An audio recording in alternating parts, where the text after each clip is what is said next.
Ya, ini slide pertama ya. Para peserta bisa melihat ya. Ini ada gambarnya jantung, tulisan Mandarin, bahasa Indonesianya, dan siapa yang membuat ini. Kenapa jantung? Karena kita akan membahas ilmu kesehatan.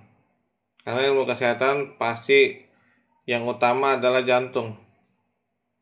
Dan untuk kebudayaan tertua yang ahli pengobatan adalah dari Tiongkok sana.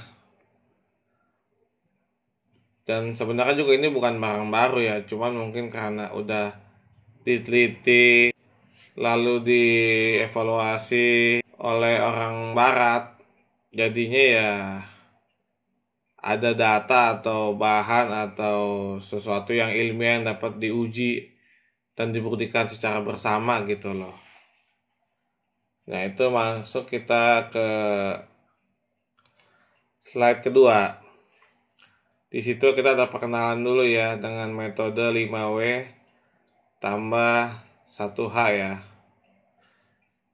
What, apa, who, siapa, when, kapan, why, kenapa, where, di mana, how, bagaimana.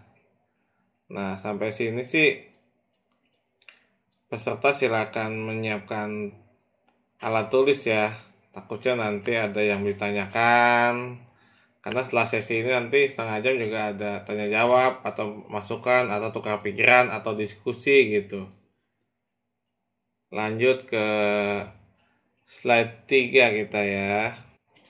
Nah, di slide 3 ini kita akan bahas Qigong ya, atau secara sederhana dan luasnya. Kalau secara sederhana itu ilmu pernapasan yang teruji 5.000 tahun lalu di Tiongkok.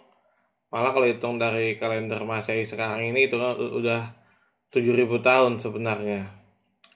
Jadi Qigong ini adalah salah satu bentuk latihan pernapasan, meliputi meditasi, gerakan postur, dan gerakan tubuh lainnya. Jika kalau luas ya mengacu kepada energi alam semesta, mengacu kepada substansi tak berbentuk dan tak terlihat dalam alam semesta. Sedikit berbeda dengan KBBI, yaitu Qi mengacu pada udara. Manusia zaman dulu ini mengolah energi ini untuk menghalau penyakit dan menyehatkan tubuh. Kan zaman dulu tuh tabib, sinsei, dokter itu belum ada atau ada pun sangat mahal ya. Nanti pernapasan Qigong ini yang semakin mengkerucut atau semakin intinya adalah pada Zhenqi, yaitu duduk diam untuk mengarahkan energi.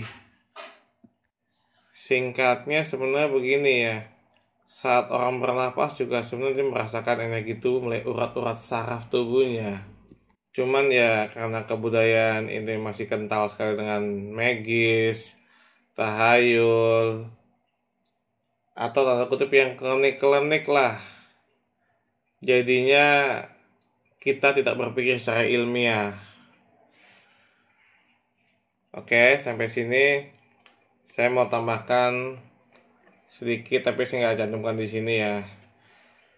Nafas juga diatur dalam Kejadian 2 ayat 7, yaitu yang berbunyi, ketika Tuhan Allah membentuk manusia itu dari debu tanah dan menghembuskan nafas hidup ke dalam hidungnya, demikianlah manusia itu menjadi makhluk yang hidup. Lalu 1 Korintus 3 ayat 17, jika ada orang yang membinasakan bait Allah, maka Allah akan membinasakan dia, sebab bait Allah adalah kudus dan bait Allah ialah kamu.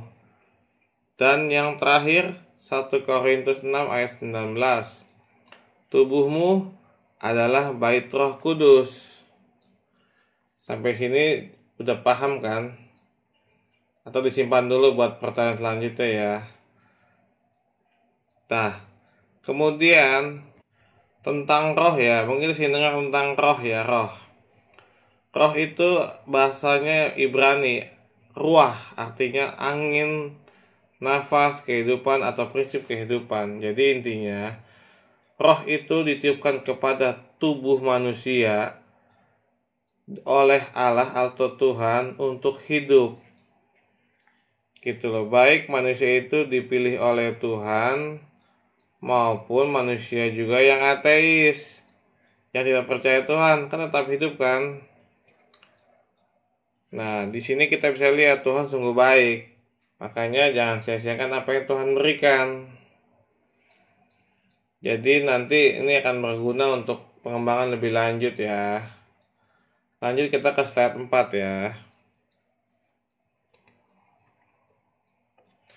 Nah, di slide selanjutnya 4 ini ada namanya, apa sih kita tahu penyakit kardiovaskular penyebab kematian tertinggi di Indonesia, yaitu adalah penyakit stroke dan jantung iskemik.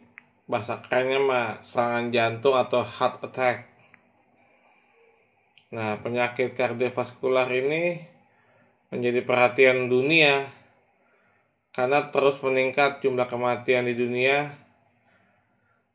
Dan kalau kardiovaskular ini sendiri adalah sistem peredaran darah atau biasa disebut sistem sirkulasi. Jadi suatu sistem organ yang berfungsi memindahkan zat, nutrisi dari sel, stabilisasi suhu tubuh dan pH tubuh, baik dari jantung sampai ke ujung rambut sampai ke ujung kaki. Dan tentunya ya ini sangat dipengaruhi oleh jantung ya, karena jantung sejak kita lahir itu udah berdenyut atau berdetak ya. Maka kita sayangilah kita punya jantung lah ya.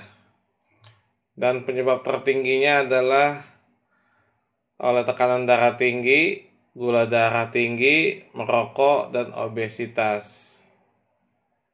Dan kemudian kalau secara biaya, uang, waduh. Catatan Indonesia dari seluruh pasien BPJS, itu yang terbesar adalah bagian penyakit stroke dan jantung iskemik. Sampai 15 triliun per tahun.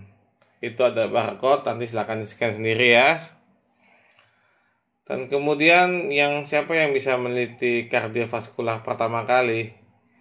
Yaitu ya ini kalian bisa lihat peserta nih. Ada orang bule, dokter, jadi dia meninggal, tapi dia menyerahkan tubuhnya kepada temannya buat dibedah, buat dijadikan penelitian. Maka disebutnya The Nervous System of Harriet Cole tahun 1888. Ada nggak di sini yang mau menyerahkan tubuhnya kepada temannya? Kayak sih nggak ada ya.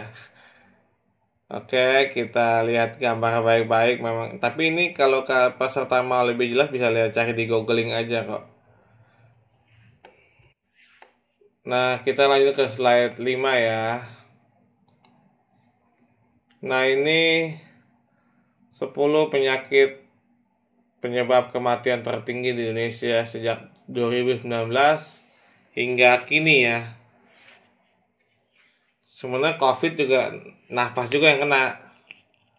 Cuman dokter nggak mau bilang gitu loh, karena medis itu ada namanya rahasia medis, kan disebut namanya rekam medik. Itu kena apanya menyangkut kode etik kedokteran lah ya. Jadi stroke itu keadaan darurat medis, gejalanya sulit berjalan, berbicara, kelumpuhan, mati rasa, wajah, lengan atau tungkai, baik seluruh tubuh atau sebagian. Ya kalau kedokteran pasti ngasihnya obat-obat penghancur gumpalan darah. Tapi apa bisa terus-terusan minum obat? Kemudian juga data dari WHO yang mendukung bahwa kematian memang tertinggi di dunia adalah memang karena pernafasan. Kalau di kepala disebut stroke kan uras saraf. Kalau di jantung disebutnya serangan jantung. Nah, di sini peserta bisa melihat ya. Lihat itu penyakit yang paling tinggi itu tetap memang stroke. Tapi juga silakan juga itu barcode kalau mau di-scan, mau dicek googling lagi nggak apa-apa. Karena sekali lagi saya menyampaikan adalah yang ilmiah, yang dapat diuji kebenarannya. Lanjut ke slide selanjutnya. Nah, ini kita masuk pada poin siapa? Siapa penemu Qigong? Siapa pelaku utamanya? Jadi Qigong itu memang sudah tua ya, 7.000 tahun yang lalu ya. Kita lihat di sini dasarnya diketemukan adalah dari konsep tertulis bukti praktik Qigong berasal dari penemuan tembikar pot bejana air yang dicat tingginya 34 cm. Dan ini memang budaya Majiayao periode Neolitikum tahun 1975 di Tiongkok barat laut. Nah, makanya kan saya sih berterima kasih karena saya terlahir sebagai orang Tionghoa ya. Karena leluhur saya memang Sinsei, jadi saya dapat materi yang mungkin dulu saya sangat nggak suka. Tapi kini saya terima kasih, kenapa? Karena rumah sakit mahal. Apalagi dokter. Kalau BPJS ngantri. Karena kan banyak yang butuh juga. Jadi kita mesti bisa menjaga diri kita sendiri ya. Nah, di sini siapa yang mempraktekkan Qigong pertama kali ya? ahli kungfu. Karena ahli kungfu itu menggunakan nafas sebagai senjatanya, sebagai pertahanannya. Karena ada orang lemah, sehat, kuat. Nah, ada orang sehat memang sehat, tapi nggak kuat. Kenapa? Ya karena nggak mau melatih ototnya, karena nggak mau melatih tenaga. Nah, di sini dulu-dulu sekali setelah ahli kungfu ini adalah kaisar. Kaisar baru bangsawan nih dan keluarganya nih. Karena kan ini ilmu mahal, nggak dibagikan ke semua orang ya. Nah, Qigong ini adalah dasar pengobatan tradisional Chinese Medicine atau TCM. Jadi Qigong ini meliputi refleksi, akupuntur, moksa, ramuan obat, vitamin, ataupun alkimia lainnya. Nah, sampai sini, inilah kita akan mulai belajar refleksi. Jadi kita tahu namanya awal, tengah, dan akhir. Kalau Alkitab namanya Alfa dan Omega. Nah, selanjutnya, kapan Qigong dilakukan? Waktunya bagus adalah pagi dengan oksigen yang masih bersih ya. Tempat terbuka, nggak mungkin dalam kamar sempit karena nggak ada oksigen, yang ada malah ngirup CO2 sendiri, yaitu karbon dioksida sendiri. Kemudian kalau lama latihan tergantung manusianya ya. Makanya ini kan ilmu yang sifatnya mesti ada pengawas atau orang bertanggung jawab ya. Bisa 5 menit kalau orang sakit parah, atau mungkin orang sehat bisa 2 jam atau 2 jam per minggu bagi orang yang sedang-sedang lah ya. Nah, kalau di gambar sebelah itu gambar TCM, yaitu dari api, angin, air, tanah ya. Tapi tenang, kita di sini nggak belajar jadi avatar, nggak. Kita belajar dari sistem organ nanti yang saling mendukung. Jadi contohnya gini, saat oksigen masuk ke dalam tubuh, terjadilah respirasi bernafas, proses menghasilkan energi dengan cara memecah molekul menjadi molekul lagi yang kemudian dialirkan ke dalam darah dan seterusnya. Ini kalau nggak dibatasi nanti jadi kita kuliah kedokteran ini. Oke, selanjutnya kita akan bahas kenapa Qigong. Kenapa Qigong gitu loh ya kan. Satu, saya ada niat mau melayani Tuhan. Kenapa saya bersyukur sekali saya menguasai atau mengerti atau memahami Qigong dari kecil ya. Karena ini adalah sifatnya ilmu kesehatan cikal bakal kedokteran. Dengan ini saya ada niat untuk berbuat bagi sesama manusia. Ya karena saya tinggalnya di Pademangan dan saya udah bicara dengan Romo Greg, dan Romo Cahyo mereka setuju, ya akhirnya saya wujudkan lah, saya hidupkan lah saat ini. Cikung saat ini teruji oleh waktu, mudah, efektif, dan murah, serta mudah kolaborasi. Maksudnya apa? Jika ada orang lagi rawat jalan atau minum obat dokter, dia boleh berlatih pernapasan, tidak berbenturan, tidak pantangan. Cikung ini juga memang banyak turunannya, ya bisa dilihat sendiri ya. Dari refleksi, akupresur, moksibasi, tuina, totok, kerokan. Malah yang saya ini orang banyak di kop itu sebenarnya itu cupping itu dari Tiongkok juga. Gitu loh. Karena Qigong ini bermanfaat menjaga, menguatkan, dan memperbaiki tubuh manusia jangka panjang ya. Kalau latihannya benar. Karena saya punya sepupu atau kakek saya sendiri itu meninggal 110 tahun tapi fisiknya kuat ya. Nggak pakai kacamata, kuat ngangkat karung beras 80 kilo. Dan tidak pikun. Tapi gitu, nggak mau main komputer, maunya main mesin tik. Gitu loh. Nah, kita lihat di bawah sebelah kanannya itu kan, waduh, pengeluaran kalau udah sakit mahal. Oke, selanjutnya, di manakah Cikung itu ada? Cikung sudah menyebar di internasional, ya peserta kita ya atau kalian ini bisa lihat di Google ya. Tapi sayangnya di Indonesia masih sedikit sekali, sangat sedikit. Kenapa saya bilang gitu?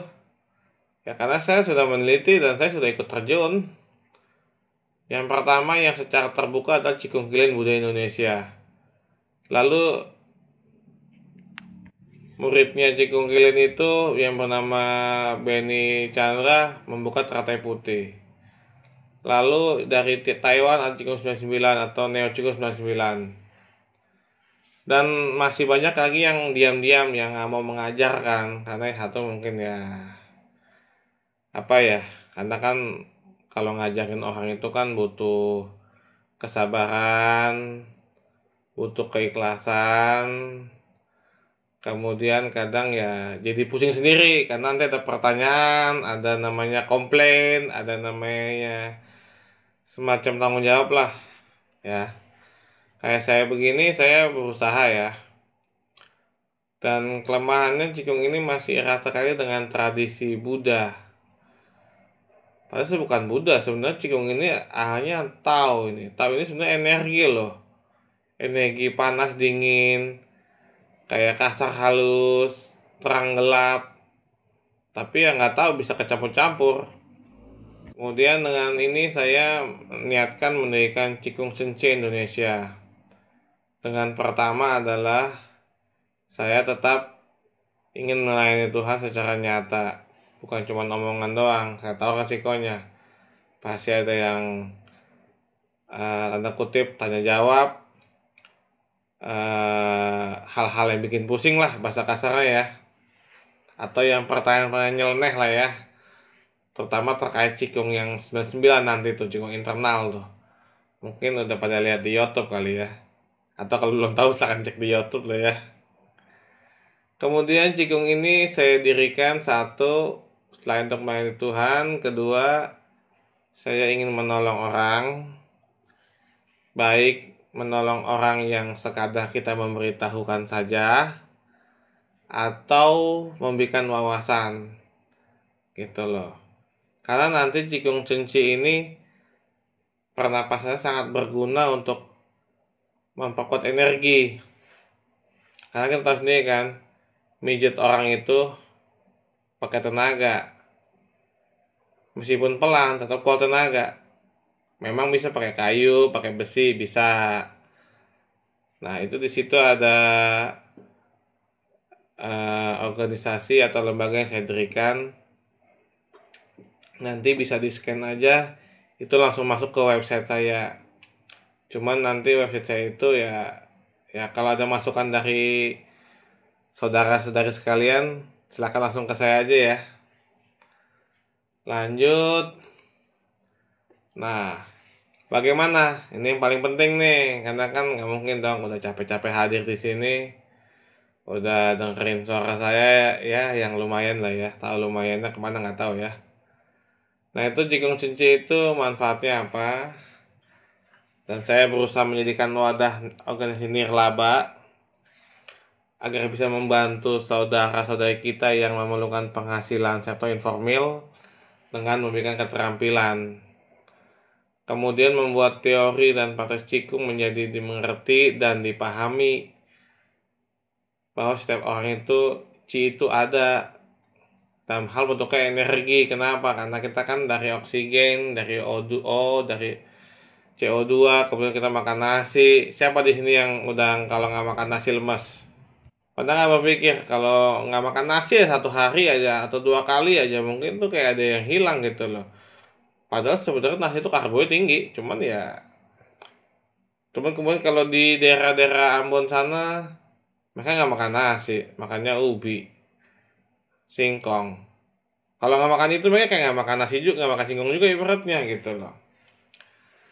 Dan kemudian janganlah sesuatu yang ilmiah itu dikaitkan dengan kultus, mistis, gaib, tahayul. Tanda kutip membuat orang itu jadi bodoh dan jauh dari Tuhan. Dan kalau jauh dari Tuhan, udah deh, bisa dilihat diri deh orang yang jauh dari Tuhan hidupnya bagaimana deh. Kemudian saya ada juga niat melakukan promosi sebisanya ya. Seminar, diklat, baksos, dan sebagainya. Itu pun jika nanti Cikung Senci ini bisa berjalan. Gitu loh. Dan tadi ada menggunakan internet, yaitu dibuat website Cikung Senci Indonesia ya. Tadi udah ada. Dan nanti mungkin juga ini materi ini juga nanti saya taruh di YouTube ya. Supaya juga kita berbuat yang nyata untuk kita punya Tuhan kita ibaratnya, terutama ya di paroki Pademangan inilah ya. Dan juga Cikung ini adalah menjadi modal untuk menjalin hubungan baik dengan siapa saja dan di mana saja. Dan ini ada sedikit kolom titik. Ya saya juga namanya baru kali ini ngebuka kayak begini. Jika kalau ada saran atau nasihat atau masukan dari peserta yang hadir, baik bagus bagaimanapun, mau jelek gimana pun atau bagaimanapun ya silakan sampaikan saja lah. Karena saya membuka diri, membuka hati untuk kemajuan gereja Katolik Santo Alphonsus Rodriguez ini. Karena saya juga ibaratnya saya melihat pastor secara pribadi, pastor sampai hidup selibat demi Tuhan. Itu sungguh yang luar biasa bagi pribadi saya ya. Ya, maka saya juga nggak mau lama-lama ya. Ini akhir kata saya mengucapkan banyak terima kasih. Dan inilah slide selanjutnya. Ini sebagian tampilan website yang telah saya buat. Nah inilah halaman 10. Nah ini halaman terakhir, tapi juga ini sebagai slide. Nah ini slide selanjutnya ya. Ini adalah tampilan website Cikung Senci Indonesia yang saya buat.